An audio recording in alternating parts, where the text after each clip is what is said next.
Great. Well, good afternoon, everybody, and welcome to the SADS Foundation Live.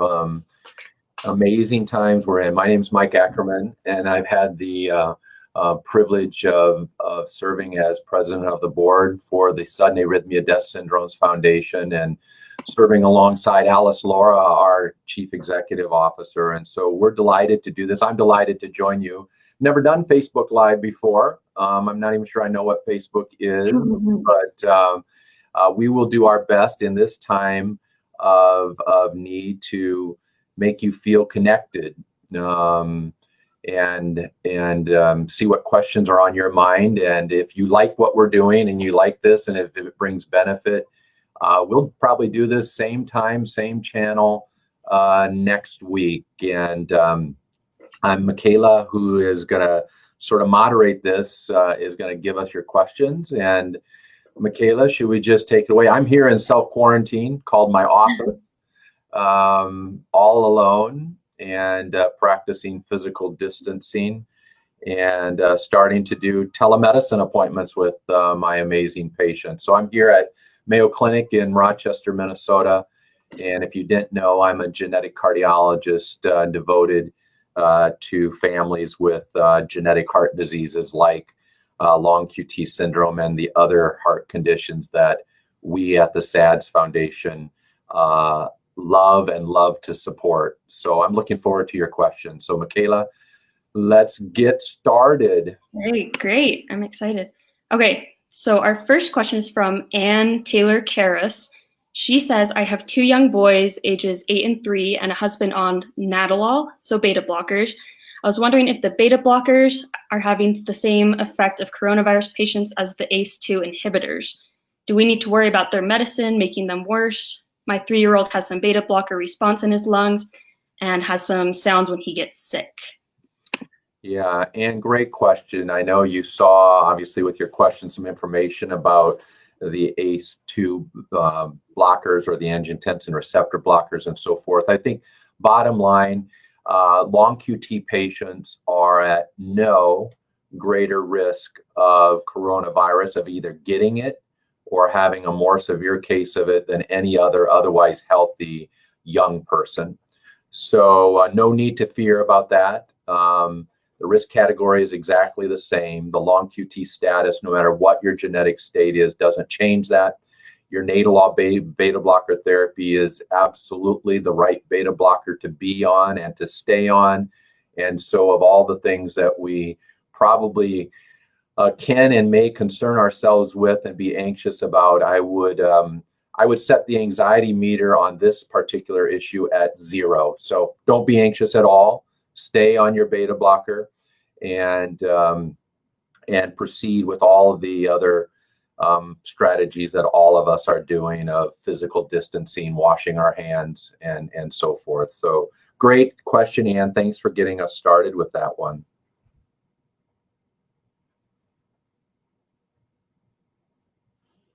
I can't actually hear you, Michaela, now. You disappeared volume-wise. Oh, I muted myself on accident. There we go. There you go. Okay, so the next question is from, where'd that one go? Marsha Anderson. So it's in relation to CPVT. They have a diagnosis. So it says, my daughter had a cardiac arrest when she was 15 years old. She now has an ICD and uses Nadolol for beta blockers. Do you know if she is in the risk zone of the COVID-19 virus, so specifically for CPVT? Yeah, great question, Marcia. So CPVT is one of our other genetic heart rhythm conditions that we support families with. It stands for catecholaminergic polymorphic ventricular tachycardia. And like long QT syndrome, there is no evidence of increased risk. And I think that these questions are really important because there was a pronouncement that came out last week that honestly wasn't helpful at all, because it sort of casted a broad brush, and many of you families saw it, which was the statement of patients with quote unquote heart disease are at much greater risk of coronavirus complications and are less likely to be part of the 80% of all of us where if we get it, we're going to be asymptomatic or just trivially symptomatic. But it left the impression, yes, but if I have heart disease, I'm more likely to join that symptomatic group and that potentially dangerously symptomatic group. I quickly tweeted out a correction to that and saying, this is not a one-size-fits-all designation of heart disease. And by heart disease, that was really referring to the risk category that we already know about, that if we are elderly, 65 and older, and if we are elderly with heart diseases like heart failure or heart failure with reduced ejection fraction, or coronary artery disease where we have stents in our coronary arteries, and those more adult type heart diseases that are acquired, that's the subset at greatest risk of coronavirus complications, along with immunocompromised individuals. But for our patients who are young with genetic heart disease of the long QT syndrome variety or the CPVT variety or Brugada syndrome, there's no evidence that I have seen or heard of increased risk. Probably the single most important thing we would need to counter if we have any of those genetic heart conditions, and if we were to have a febrile illness of any kind, coronavirus or any, is to take measures to reduce the fever. But in and of itself, again, CPVT, you're on a perfect drug for it, and stay on that medication, and don't worry about being at increased risk. There's no evidence for that. You're not. If you were to get a fever of any sort, take steps to lower the fever. And in the case of coronavirus, I think until we learn more, the anti-fever medication that's probably the safest is acetaminophen, Tylenol, rather than using ibuprofen or Advil. So great question, Marcia. Thank you. Great. Okay, so we have gotten a good amount of questions asking about certain medications that are being used for the coronavirus, specifically hydroxychloroquine, I think is how you pronounce that. So there's been people asking about the safety and the risk versus benefit of that, of taking it if you have a SADS condition, since it is known to be on the list of avoiding those drugs. Right. This is a great question. And this is sort of hot off the press over the last few days. So as all of us with long QT syndrome know, there's a hit list of drugs that are potentially QT dangerous or QT prolonging. And there's a perfect website that we link to at the SADS Foundation that's maintained by a very good friend and colleague of mine, Dr. Ray Woosley, called crediblemeds.org, that constantly is reviewing and looking at the veracity and strength of the evidence as to how the significance of at that drug being QT prolonging and the consequences of QT prolongation, or the potential consequences, that of torsades or a potentially dangerous ventricular arrhythmia. So that website's a great website. All long QT families should have it on their app and refer to it. And when possible, we try to avoid patients who have long QT syndrome from being on those medications. But there are many, many times, I have many long QT patients, for example, who have long QT and concomitant ADHD, who are on those medicines like stimulants, Ritalin, Adderall, Concerta, Strattera, etc. They're on the hit list, but we've chosen and decided together that the risk-benefit favors the meaningful, intentional treatment of that condition. You see what I mean, Michaela?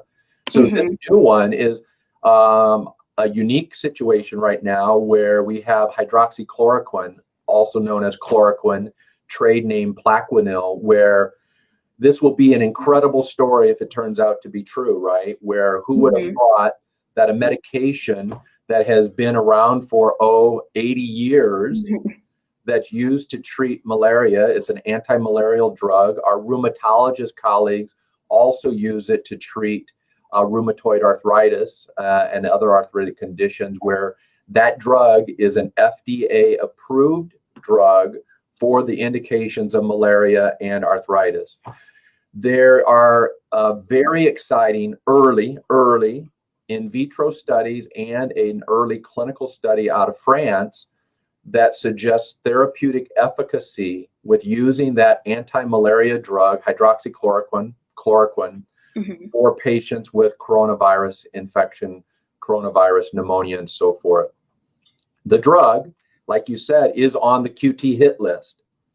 And we are right now, as we speak, submitting what I view as urgent guidance for physicians out there who are using this medication, FDA approved, but currently off-label indication, which we can do as physicians for the treatment of coronavirus.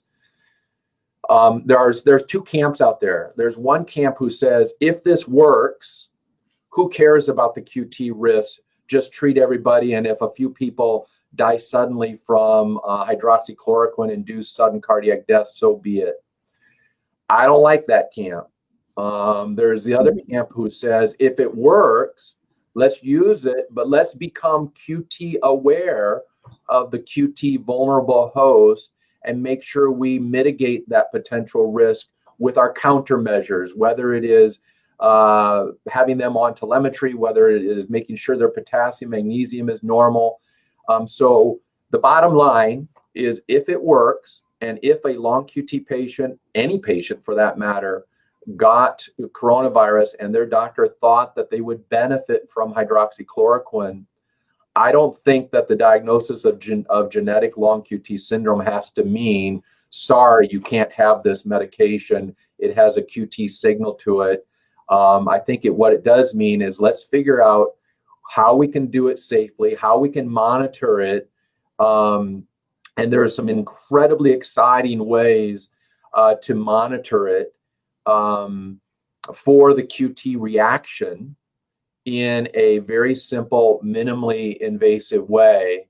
And in fact, maybe I'll wait for the other questions, but I'm just receiving an email that about some FDA clearance for emergency use of a non-invasive QT meter that has been developed. But let's wait for that. Maybe there's more questions about that. That, I suppose, is a teaser. But I imagine if there's other questions about use of chloroquine or hydroxychloroquine and the QT issue and long QT, we'll come back to it. And let's do that. That's an important question. Things are moving really fast on this, and we're working behind the scenes at Mayo Clinic and a company, AliveCor, to come up with how can we monitor for this unwanted QT side effect reaction to make sure we can get this drug, if it works, to everybody and everybody safely without any collateral damage of drug-induced sudden cardiac arrest. Great, absolutely. Okay, next one, there's not a name with this one. It is asking, is there any research done yet about COVID or coronavirus and long QT syndrome? Yeah, so right now there's no data that long QT as a disease is a bad combination with coronavirus. Now, long QT, and I'm 80 years old, and I also have emphysema, that's different. That's because of those diseases. There's also no evidence that coronavirus infection itself lengthens the QT interval further. And what we were just talking about is the possibility that a currently available medication, hydroxychloroquine, could be and is being used right now as an off-label use in patients in Washington State, in New York City, are being prescribed it for the treatment of their coronavirus infection.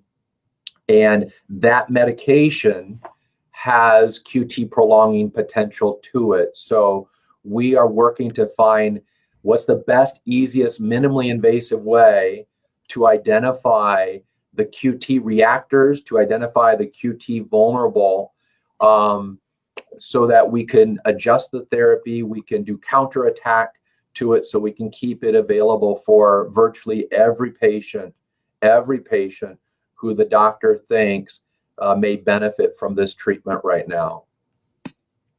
Great. Okay. The next one is asking, would a positive test warrant a hospital stay for monitoring? We are aware of an exposure for my 5-year-old, so we are interested in your comments or recommendations on the best course of action if she becomes symptomatic of coronavirus. Great question. And I'll preface it by saying, like many of you, I'm learning about coronavirus in real time. I'm a genetic cardiologist. I'm not an infectious disease specialist. So like you, I'm learning about the importance of flattening the curve and social distancing and physical distancing and all these things that who would have thought we would have been talking about this 4 weeks ago, 5 weeks ago. But here we are. And I think importantly, whether you have long QT syndrome or not, if you are COVID positive but doing okay, stay home, stay isolated, stay quarantined. And it's real. My own daughter, 16 years old, one of her good friends is our first immediately, we know that person who is COVID positive, doing just fine, recovering at home. And do not go to the hospital, do not go to the emergency department if you are getting along with your COVID infection. If you are not getting along and you're having increasing shortness of breath with your known COVID positive status, then of course we need to get the mask on and call the hotlines in your communities and figure out what's the best way to get you in isolation and so forth. But the vast majority, remember, the vast majority of all of us in the United States who get COVID infected, 80% plus of us may not even know it. And if we do know it, our symptoms are going to be trivial. Low-grade fever, a little cough that kind of mimics exactly a lot of the cold cough crud that's going around. And then we recover from it uneventfully. So for most of us, it's much to do about nothing unless we didn't know that we had it and then we circled around the nursing homes and the fragile and the elderly and we exposed those as otherwise asymptomatic shedders and then cause catastrophe among our loved ones who are the more fragile and the elderly. So the 5-year-old who's COVID positive, your son, the daughter should recover just fine. Keep eyes on, and she or he should recover just fine, like the 80% plus of us will, with minimal symptoms.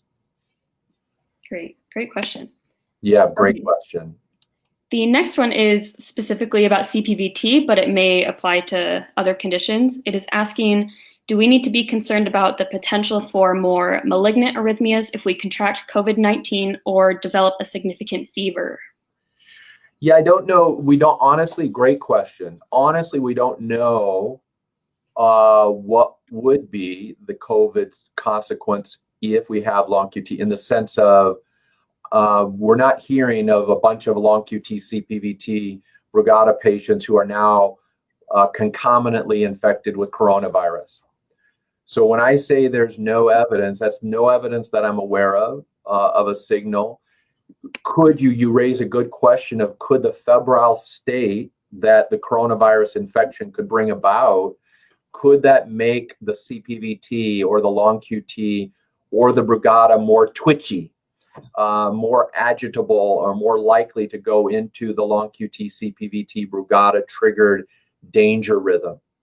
And I think that's true of any febrile illness.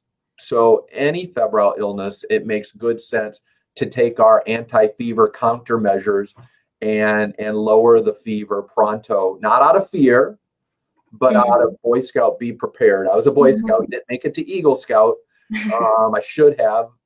One of my regrets, I was that, middle